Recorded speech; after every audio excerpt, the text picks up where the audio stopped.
लिए जिनको मैंने खुद क्लर्क किया था केसेस को, तो वो मैं चाह रहा हूँ कि बच्चे जो हैं वो स्टडी करें और अपने अपने जो PWDT परफॉर्मर्स हैं उसमें अटैच करें। ठीक है, जी सर, मैंने देख तो लिया। अब जो है वो, हाँ जी, अब हम जो है सेकंड पार्ट पे चलते हैं। निमोनिया के बारे में मैंने आपको बताया था कि इसमें मेनली जो है वो hospital acquired pneumonia, community acquired pneumonia, ventilator associated pneumonia, तो ये तीन टाइप्स के जो नमूने हम उसको डिस्कस करेंगे वन बाय वन। वो क्या होते हैं, कौन कौन से पॉजिटिव एजेंट्स हैं, उनका ट्रीटमेंट क्या है। अब इन्फेक्शियस डिजीज की जो ट्रीटमेंट गाइडलाइंस हैं उसमें एक दो प्रिंसिपल्स हमेशा माइंड में रखिएगा कि एंटीबायोटिक के बारे में एक तो ये नॉलेज रखें कि कौन सा एंटीबायोटिक कौन से बैक्टीरिया के अगेंस्ट इफेक्टिव है। ठीक है, क्योंकि हर एंटीबायोटिक कुछ बैक्टीरिया के अगेंस्ट ससेप्टेबल होता है, दैट मीन्स कि इफेक्टिव है, उसको किल कर सकता है, और कुछ बैक्टीरिया के अगेंस्ट रेजिस्टेंट होता है। तो मतलब क्या कहते हैं, अगर आप पेशेंट को वो एंटीबायोटिक देंगे जिससे जो बैक्टीरिया के अगेंस्ट रेजिस्टेंट है, तो उस पेशेंट में उस ट्रीटमेंट का की जो एफिकेसी है या इफेक्टिवनेस है वो नहीं होगी। उल्टा पेशेंट जो है वो सिर्फ साइड इफेक्ट्स बेयर करेगा, तो पेशेंट कोई थेरेपी से बेनिफिट हासिल नहीं करेगा।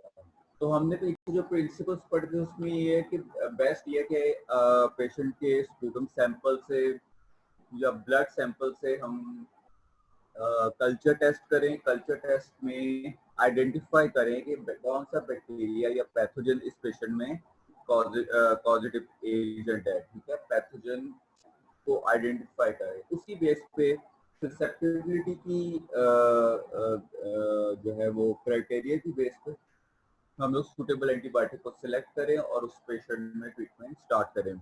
लेकिन आइडियली ये पॉसिबल नहीं होता, क्योंकि जो कल्चर टेस्ट है बहुत से केसेस में वो पॉजिटिव नहीं आता, क्योंकि ये होता है कि अमूमन अगर पेशेंट कम्युनिटी एक्वायर्ड निमोनिया के साथ हॉस्पिटल में आया है तो पॉसिबल है कि ऑलरेडी एंटीबायोटिक उसने अपने बिहाफ में कोई ना कोई एंटीबायोटिक स्टार्ट कर लिया होगा। ठीक है, एक तो ये कॉज हो सकती है कि जिसकी वजह से जो है वो कल्चर टेस्ट जो है वो पॉजिटिव नहीं आता, वो नेगेटिव आता है। तो क्या कहते हैं, इसके अलावा और बहुत से फैक्टर्स होते हैं जिनकी वजह से कल्चर टेस्ट जो है वो उसमें हर दफ़ा बैक्टीरिया आइडेंटिफाई नहीं होता। दूसरा ये कि पेशेंट क्रिटिकल कंडीशन में अगर हॉस्पिटल में आ रहा है तो बीइंग ए फार्मासिस्ट, क्लिनिशियन या डॉक्टर, आप वेट नहीं कर सकते कि आप पहले पेशेंट का सैंपल लें, उसका कल्चर टेस्ट करें, उसकी रिपोर्ट्स आएंगी, उसके बाद आप एंटीबायोटिक स्टार्ट करें। ठीक है, तो इसमें कपल ऑफ डेज का टाइम लग जाता है रिपोर्ट आने में, और उसमें भी कंफर्म नहीं होता कि बैक्टीरिया पॉजिटिव आएगा कि नहीं आएगा।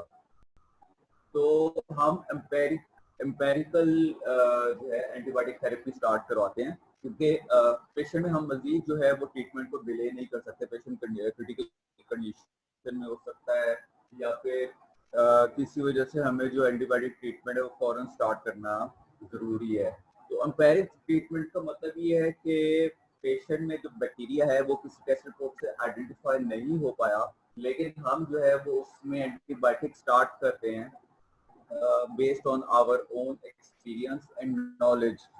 ठीक है, कि इस पेशेंट को कौन सा निमोनिया है, उसमें कौन कौन से बैक्टीरिया इन्वॉल्व हो सकते हैं, और उन बैक्टीरिया से अगेंस्ट कौन सा सूटेबल एंटीबायोटिक है जो हम स्टार्ट करें। जैसे आप अगर आप नज़ला, खांसी, बुखार की शिकायत लेकर जाते हैं अपने एरिया के किसी भी छोटे से क्लिनिक में, फिजिशियन के पास, डॉक्टर के पास, तो ये नहीं करते अमूमन के वो पहले आपको कल्चर टेस्ट करवाएं, फिर वो वेट करेंगे, फिर उसके बाद वो आपको एंटीबायोटिक का ट्रीटमेंट स्टार्ट करवाएंगे। तो वो आपको अपने नॉलेज और एक्सपीरियंस की बेस पे सूटेबल एंटीबायोटिक स्टार्ट करवा देते हैं। ठीक है, तो दैट इज एम्पेरिकल ट्रीटमेंट या एम्पेरिकल एंटीबायोटिक थेरेपी। अब एम्पेरिकल एंटीबायोटिक थेरेपी में हम वो एंटीबायोटिक चूज करते हैं जो कि ब्रॉड स्पेक्ट्रम है। ठीक है, कि जो कि ग्राम नेगेटिव बैक्टीरिया के अगेंस्ट भी इफेक्टिव है, उसको किल करता है, ग्राम पॉजिटिव बैक्टीरिया के अगेंस्ट भी इफेक्टिव है। ठीक है, तो ऐसा एंटीबायोटिक सिलेक्ट किया जाता है जो कि मोस्ट ऑफ दी बैक्टीरिया को कवर करता है। ठीक है, तो ये एक प्रिंसिपल है एम्पेरिक ट्रीटमेंट का। अच्छा, अब सबसे पहले हम कम्युनिटी एक्वायर्ड निमोनिया की बात करते हैं। कम्युनिटी एक्वायर्ड निमोनिया का मतलब मैंने आपको पीछे बता दिया था कि हॉस्पिटल एक्वायर्ड निमोनिया होता है, कम्युनिटी एक्वायर्ड निमोनिया होता है।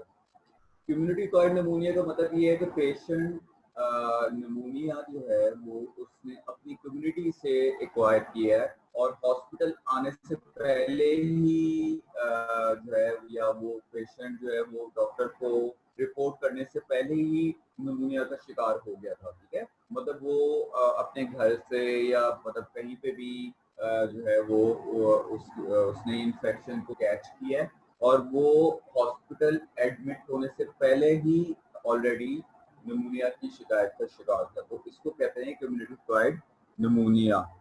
तो फिर उसमें कहता है कि जी determine the site of care के आउट पेशेंट, इन पेशेंट और an admission to the intensive care unit. ठीक है, तो आप कम्युनिटी एक्वायर्ड निमोनिया के बारे में किस तरह से डिफ्रेंशिएट कर सकते हैं कि आया आपका पेशेंट हॉस्पिटल एक्वायर्ड है या कम्युनिटी एक्वायर्ड है।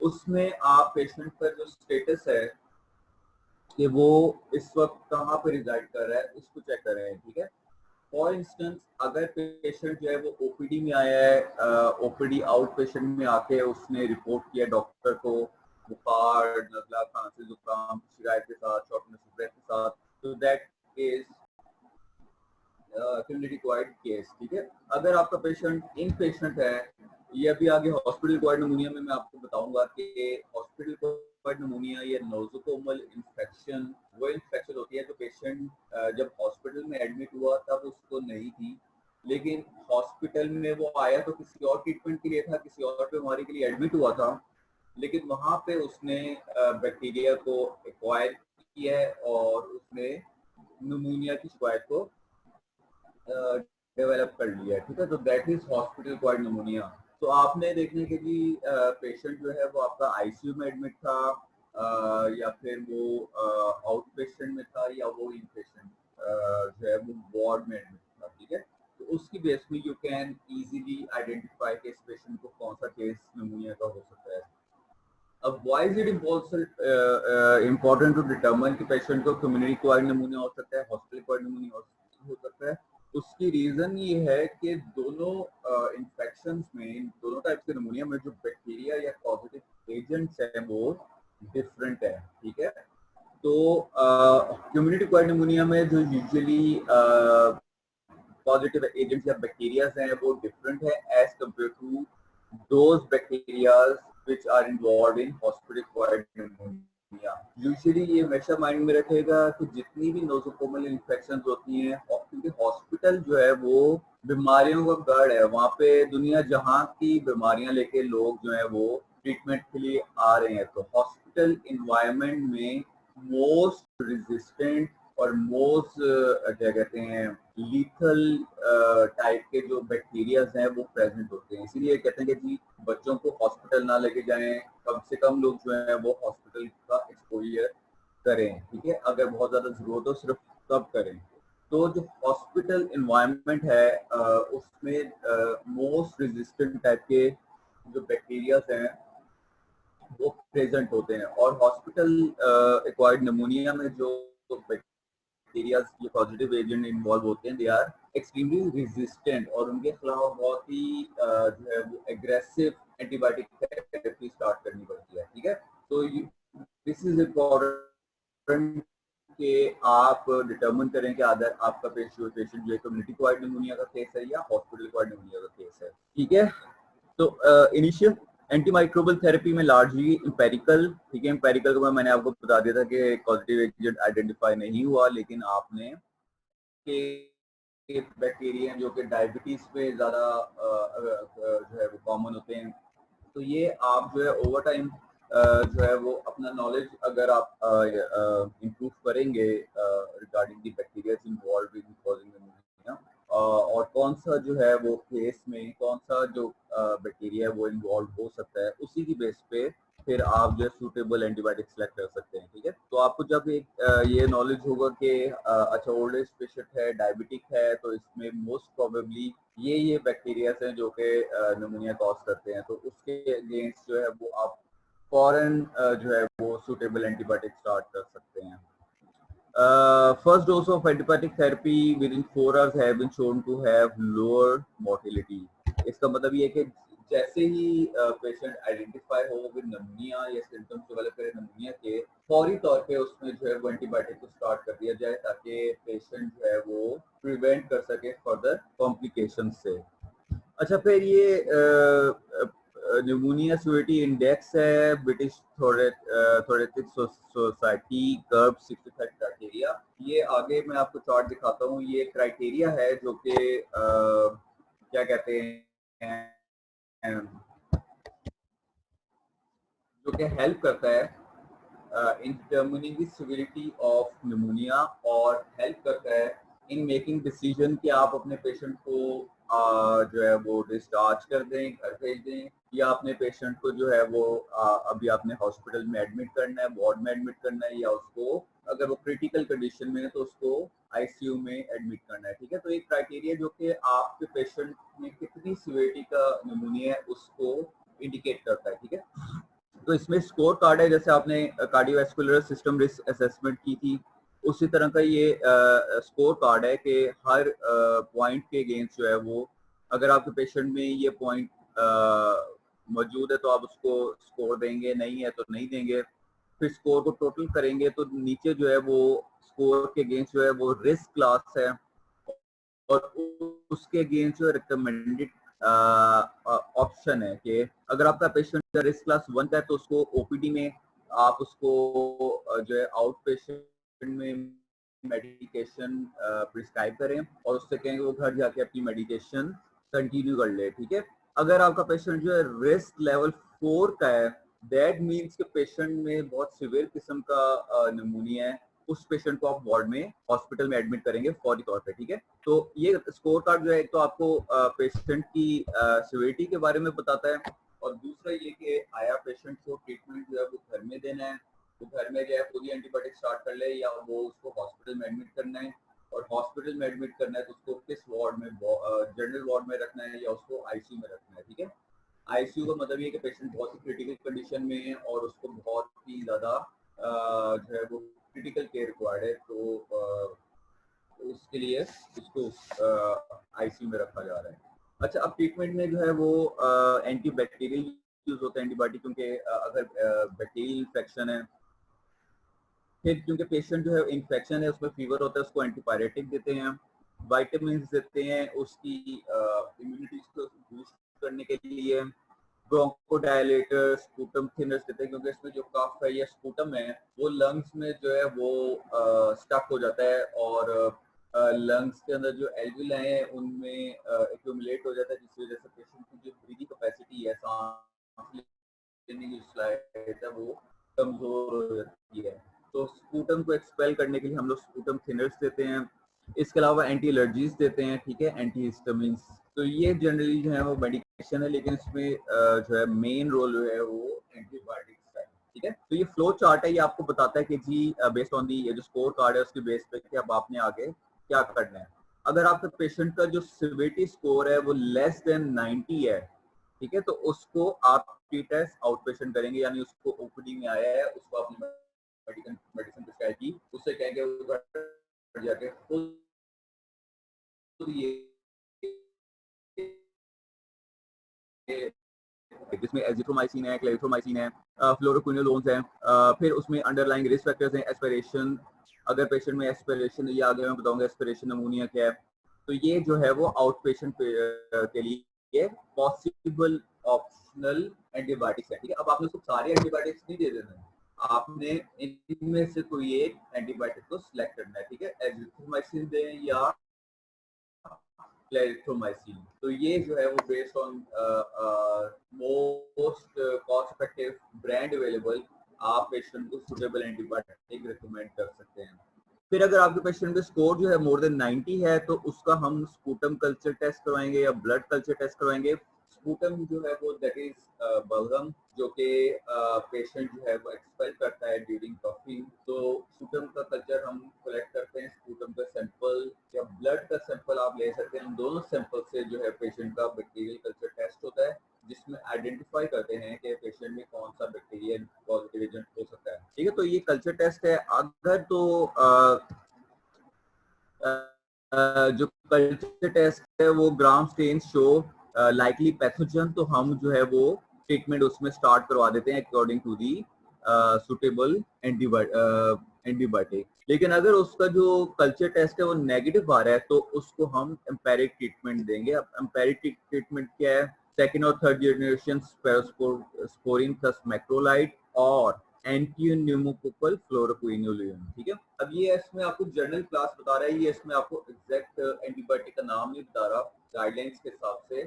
तो आपने जो है वो सूटेबल एंटीबायोटिक जो है वो अपनी नॉलेज की बेस पे सिलेक्ट करना है। ठीक है, जैसे वो कहते हैं कि अगर पेशेंट में कल्चर टेस्ट नहीं आ रहा तो आप उसमें एम्पेरिक ट्रीटमेंट स्टार्ट करवा दें विद स्पेलोस्पोरिन। ठीक है, थर्ड जनरेशन स्पेलोस्पोरिन, जो कि यूजुअली ब्रॉड स्पेक्ट्रम एंटीबायोटिक्स है। तो ये फ्लो चार्ट है। इसके बाद एंटीबायोटिक रेजिमेंट्स की चॉइस है। ये पॉसिबल कि अगर पेशेंट जो है उसको आउट पेशेंट ट्रीटमेंट देना है तो उसमें कौन कौन से जो है वो एंटीबायोटिक सूटेबल हैं। जैसे वो कहते हैं कि जी प्रीवियसली हेल्दी है, no use of antimicrobials within the previous 3 months. ठीक है, तो पहले पेशेंट हेल्दी था और उसने आखिरी 3 महीनों में कोई एंटीबायोटिक इस्तेमाल नहीं किया, तो उसमें हम मैक्रोलाइड दे सकते हैं। ये स्टेटमेंट गाइडलाइन से ली गई है, जो इसकी ट्रीटमेंट गाइडलाइंस है, और वो गाइडलाइंस जो है वो इस ट्रीटमेंट को स्ट्रांगली रिकमेंड कर रही है। ठीक है, और इसकी सबसे ज्यादा एविडेंस है कि ये सबसे ज्यादा इफेक्टिव एंटीबायोटिक है अगेंस्ट दी निमोनिया। ठीक है, तो ये सारी ट्रीटमेंट गाइडलाइंस हैं और उनकी स्ट्रेंथ ऑफ रिकमेंडेशन है अकॉर्डिंग टू दी गाइडलाइंस। फिर अगर पेशेंट को जो है वो सिवियरिटी क्राइटेरिया के बेस में जो है पेशेंट को हाईली सिवियर निमोनिया है तो उसको हम जनरल वार्ड में एडमिट करते हैं हॉस्पिटल में, इन पेशेंट ट्रीटमेंट देते हैं। और इन पेशेंट ट्रीटमेंट जो है वो क्या है, ये उसके एंटीबायोटिक्स हैं। ठीक है, और अगर पेशेंट जो है वो बहुत ज़्यादा सिवियर निमोनिया का शिकार है, बहुत ही क्रिटिकल निमोनिया है उसको, दैट मींस कि उसमें बहुत ही रेजिस्टेंट सिम्टम बैक्टीरिया इन्वॉल्व है, तो होम और उसको हमें आईसीयू में एडमिट करना पड़ रहा है। तो आईसीयू के जो पेशेंट्स हैं निमोनिया के, उनको क्या ट्रीटमेंट देना है कम्युनिटी एक्वायर्ड निमोनिया के लिए, ये उसकी एंटीबायोटिक्स है। ठीक है,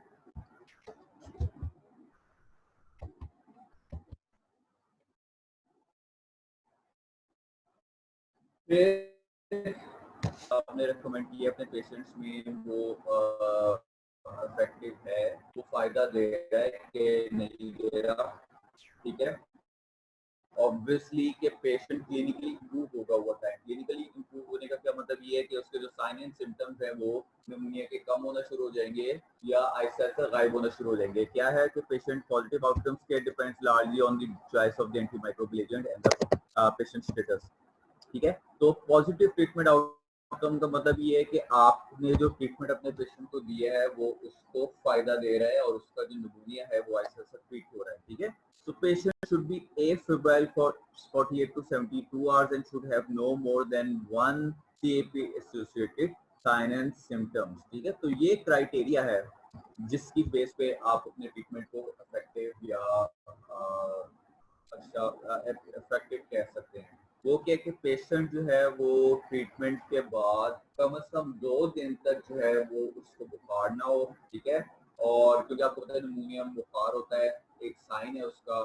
लेकिन आपका जो पेशेंट है उसमें जो है वो बुखार की मतलब बुखार का मतलब ये नहीं है कि आप उसको एंटीपायरेटिक या पैरासिटामोल दें और उसके बाद कहें जी इसको बुखार नहीं है। मतलब आपको अपने पेशेंट में यूजुअली ये होता है कि पेशेंट को पैरासिटामोल वार्ड में तब दी जाती है जब उसको बुखार हो। ठीक है, तो आपका जो पेशेंट है वो बगैर पैरासिटामोल दिए जो है वो उसको बुखार ना हो या फीवर ना हो, तो दैट मीन्स के पेशेंट में जो इन्फेक्शन है वो कम होना शुरू हो गई है। फिर कौन कौन से फैक्टर हैं जिसकी वजह से जो ट्रीटमेंट फेलियर के चांसेस होते हैं पेशेंट्स में, वो एक तो ये एज है कि 65 ईयर्स के जो पेशेंट हैं फिर उनमें अगर कोई एग्जिस्टिंग डिजीज है, अगर डायबिटीज है या कोई ऐसी डिजीज है जिसकी वजह से उनकी इम्यूनिटी ऑलरेडी सप्रेस्ड है। फिर इसके अलावा अदर पॉजिटिव ट्रीटमेंट आउटकम्स के लिए हम पेशेंट का चेस्ट एग्जामिनेशन करते हैं। चेस्ट एक्सरे की मैंने पीछे एक पिक्चर भी आपको दी है कि जो इंडिकेट करता है, डॉक्टर देखता है कि पेशेंट का जो लंग्स है वो रिकवर करना शुरू किया कि नहीं किया। ठीक है। फिर रूट ऑफ एडमिनिस्ट्रेशन में है कि जी जो क्रिटिकल पेशेंट्स होते हैं, ऑब्वियसली कुछ जो पेशेंट जिससे हमें फौरी तौर पे इफेक्ट चाहिए एंटीबायोटिक का, हम उनको आईवी थेरेपी देते हैं। लेकिन रिकमेंडेड ये है कि जैसे पॉसिबल हो, सुटेबल हो, फौरन स्विच करें to the oral therapy. Oral therapy patient को तब दें जब वो पेशेंट जो है वो ओरली मेडिकेशन को या एंटीबायोटिक को टॉलरेट कर सकता है। फॉर एग्जांपल आईसीयू का पेशेंट है, उसको एंडोट्रैक्टिव ट्यूब लगी हुई है, उसका जो ओरल कैविटी है जो है वो मतलब क्या कहते हैं पॉसिबल नहीं है उसके थ्रू कि उसको मेडिकेशन टेबलेट या कैप्सूल के फॉर्म में दिया जाए, तो उन मेडिकेशंस को आईसीयू के पेशेंट्स को हमेशा आईवी मेडिकेशंस दी जाती हैं। लेकिन आईवी मेडिकेशंस का फायदा भी है, नुकसान भी है कि उसमें जो साइड इफेक्ट्स हैं वो भी बहुत ज़्यादा सिवियर होते हैं, क्योंकि आईवी मेडिसिन जो है वो ब्लड में अपनी कंसंट्रेशन को फौरन अचीव कर रही है और जो है वो अपना इफेक्ट भी शो कर रही है, उसके साथ साथ वो साइड इफेक्ट्स भी शो करती है। ठीक है। तो अब क्राइटेरिया क्या है कि किन पेशेंट्स में आप ओरल थेरेपी जो है मेडिकेशन की दे सकते हैं कि उनमें टेम्परेचर जो है वो लेस देन और इक्वल टू 37.8 डिग्री सेल्सियस हो। ठीक है। आपके अगर पेशेंट में टेम्परेचर इतना है, उसका हार्ट रेट जो है लेस देन 100 है, रेस्पिरेटरी रेट जो है लेस देन 24 है, systolic blood pressure more than 90 है, आर्टीरियल। अच्छा, ये जो ब्लड प्रेशर की यहाँ पे बात की गई है, अगर पेशेंट जो है वो बैक्टीरिया या सेप्टिक शॉक का शिकार हो जाए तो पेशेंट का जो ब्लड प्रेशर है वो फॉल कर जाता है। इवन कुछ केसेस में इतना फॉल कर जाता है, हाइपो जो है वो पेशेंट जो है वो हाइपोटेंशन का शिकार हो जाता है। तो इसीलिए ये इम्पोर्टेंट है कि आप पेशेंट का ब्लड प्रेशर चेक करते रहें कि कहीं आपका पेशेंट जो है वो सेप्टिक शॉक को डेवलप नहीं कर रहा, तो उसका ब्लड प्रेशर जो है वो नॉर्मल रेंज में होना चाहिए, ना वो बहुत कम होना चाहिए ना बहुत ज़्यादा होना चाहिए। ठीक है। तो ये सारे क्राइटेरियाज हैं, अगर ये आपके पेशेंट में क्राइटेरियाज फुलफिल करता है पेशेंट तो फिर आप उसमें स्विच करेंगे टू दी ओरल थेरेपी। अच्छा, ड्यूरेशन ऑफ ट्रीटमेंट जो है वो कहते हैं कि जी रिकमेंडेड यूजुअली जो है कम्युनिटी क्वालिटी निमोनिया के लिए that is 5 days of antibiotic therapy.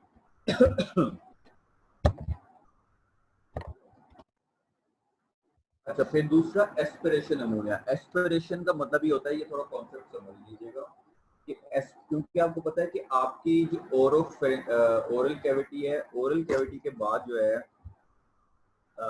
ये आपकी ओरल कैविटी है। ठीक है। ओरल कैविटी के बाद ये जो रीजन है दैट इज ओरोफेरेंजियल रीजन, यानी बाउंड्री है between the oral cavity and the pharynx. ठीक है। अब फेरेंक्स से जो है वो दो पाइप जो है वो निकल रही है। एक ट्रैकिया है जो कि विंड पाइप है जो कि लंग्स में जा रही है, और एक ईसोफेगस है जो कि फूड पाइप है जो कि स्टमक में जा रही है। अब फूड कंटेंट्स को ट्रैकिया में एंटर ना होने दिया जाए, उसके लिए हमारी बॉडी का अल्लाह ताला ने एक निज़ाम बनाया है जिसको गैग रिफ्लेक्स कहते हैं या कफ कहते हैं। खांसी जब बंदा करता है तो उसकी रीजन ये होती है कि ट्रैकिया में ऐसी पार्टिकल्स चले गए जिनका जो कि वहाँ नहीं होने चाहिए, और उसको एक्सपेल करने के लिए जो है वो ब्रेन सेंड करता है सिग्नल टू कफ। ठीक है। जिससे जो अनवांटेड पार्टिकल्स है वो ट्रैकिया से रिमूव हो जाते हैं। ठीक है। अब एस्पिरेशन में क्या होता है, किसी वजह से ये पेशेंट में ये गैग रिफ्लेक्स जो है वो एब्सेंट होता है। गैग रिफ्लेक्स का मतलब ये होता है कि गलती से अगर कोई पार्टिकल, फूड पार्टिकल या कोई भी कंटेंट जो है वो ट्रैकिया में जाने लगे तो उसको प्रिवेंट करे कि वो ट्रैकिया में ना जाए और वो ईसोफेगस में जाए, तो दैट इज गैग रिफ्लेक्स। लेकिन कुछ पेशेंट में कुछ वजूहत की वजह से ये गैग रिफ्लेक्स एब्सेंट हो जाता है या वीक हो जाता है, और उनके जो फूड पार्टिकल्स हैं वो एक्सीडेंटली जो है वो चला जाता है इनटू दी ट्रैकिया। ठीक है, अब ये फूड पार्टिकल जब ट्रैकिया में जाता है तो ओवर टाइम ये वहाँ पे ऐसी इन्वायरमेंट क्रिएट कर देता है जिसकी वजह से पेशेंट जो है वो बैक्टीरियल इन्फेक्शन डेवलप कर लेता है। ठीक है, इसके अलावा क्या होता है कि जी ईसोफेगस से कभी कभी मतलब आपका पोस्चर या स्लीपिंग पोजीशन की वजह से ईसोफेगस से जो एसिड है स्टमक से और ईसोफेगस से होके वो एसिड जो है वो आपके ट्रैकिया में चला जाए। ठीक है, अगर गैस्ट्रिक एसिड जो है वो आपको पता है कि वो कोरोसिव है और वो लंग्स में जाएगा तो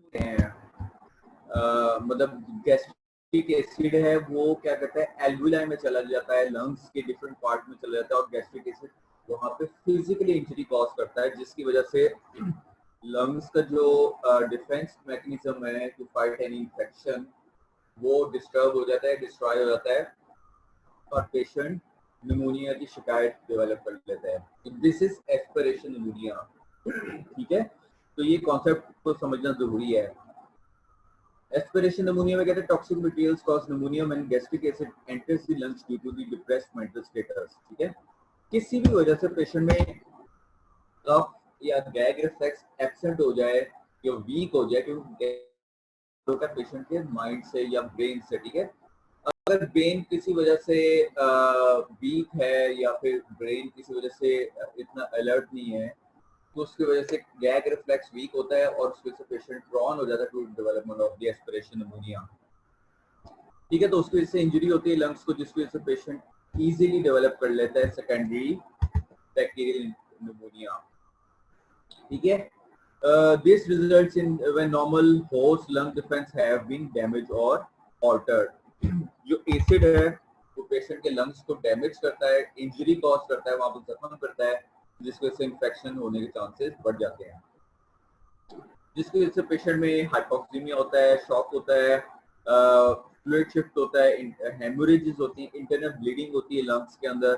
ठीक है, क्योंकि लंग्स में जख्म हो जाते हैं जिसकी वजह से इंटरनल ब्लीडिंग होती है, पल्मोनरी एडिमा होता है क्योंकि hyper secretion of the mucus होती है। इसके अलावा गैस्ट्रिक एसिड भी मौजूद होता है लंग्स के अंदर, रेस्पिरेटरी डिस्ट्रेस एंड ब्रोंकोस्पैज्म। ठीक है, तो इसके अलावा इसके साइन एंड सिम्टम्स में फीवर है, टेकिपनिया, कफ। ये याद रखिएगा कि मोस्टली बैक्टीरियल निमोनिया के मोस्ट जो सूटेबल साइन एंड सिम्टम है उसमें फीवर का होना लाजमी है और WBC काउंट का बढ़ना लाजमी है। तो अदर रिस्क फैक्टर्स क्या हैं एस्पिरेशन के, उसमें सीजर डिसऑर्डर्स, कोई भी मेंटल डिसऑर्डर जिसकी वजह से पेशेंट का गैग रिफ्लेक्स डिस्टर्ब हो गया है उसकी वजह से पेशेंट एस्पिरेशन डेवलप कर सकता है। सीजर्स में जो अगर पेशेंट को सीजर अटैक हो रहा है तो उसमें चांसेस होते हैं एस्पिरेशन होने के। अगर पेशेंट को जनरल एनेस्थीसिया दिया गया है उसमें एस्पिरेशन होने के चांसेस होते हैं। किसी वजह से पेशेंट जो है वो हेड इंजरी हुई है और मेंटली जो है पेशेंट अनकॉन्शियस हो गया है उसमें एस्पिरेशन होने के चांसेस होते हैं।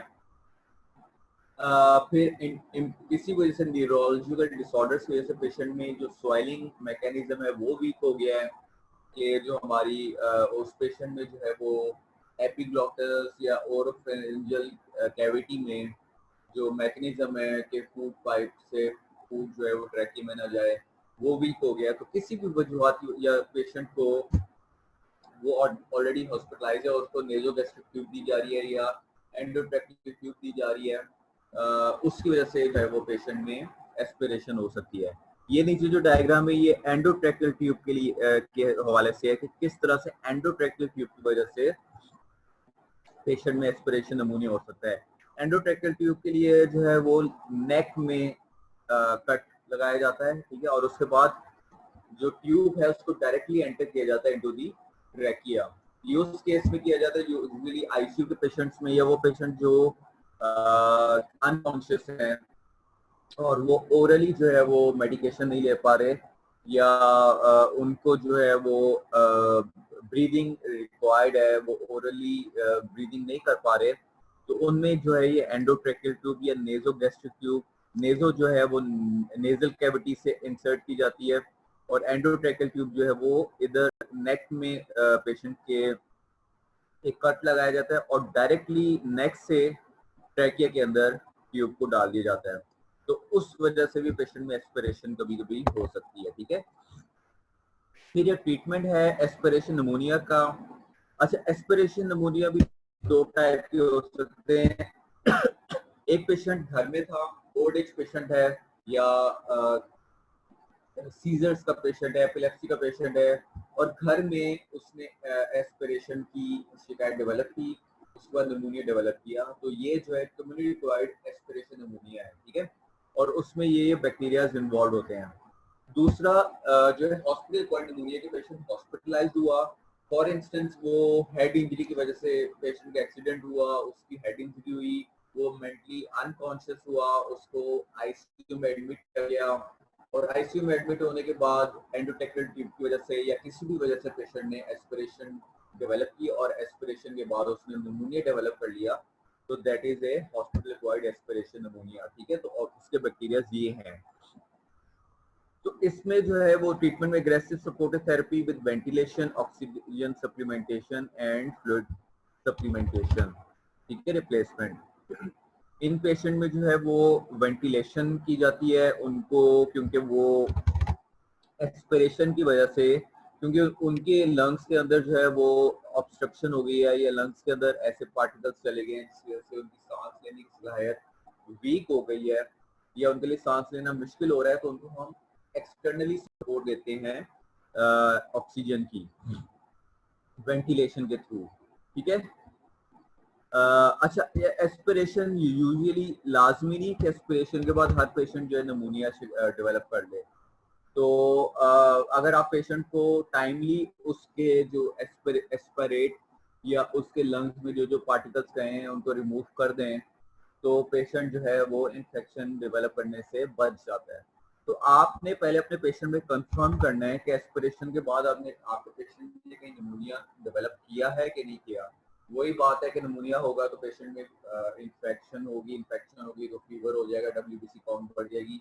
तो आपने एंटीबायोटिक थेरेपी पेशेंट में तब तक स्टार्ट नहीं करनी जब तक उसमें आपको कंफर्म ना हो जाए कि उसमें बैक्टीरियल इन्फेक्शन डेवलप हो गई है। ठीक है, फिर उसमें एम्पेरिक ट्रीटमेंट वही है कि अगर आप उसमें किसी वजह से पेशेंट आईसीयू में है और उसको फौरी तौर पर एंटीबायोटिक स्टार्ट करना जरूरी है, तो उसमें आप एम्पेरिक ट्रीटमेंट स्टार्ट करवा देते हैं। तो justified if the patient has been hospitalized for more than 3 days at the time of aspiration and if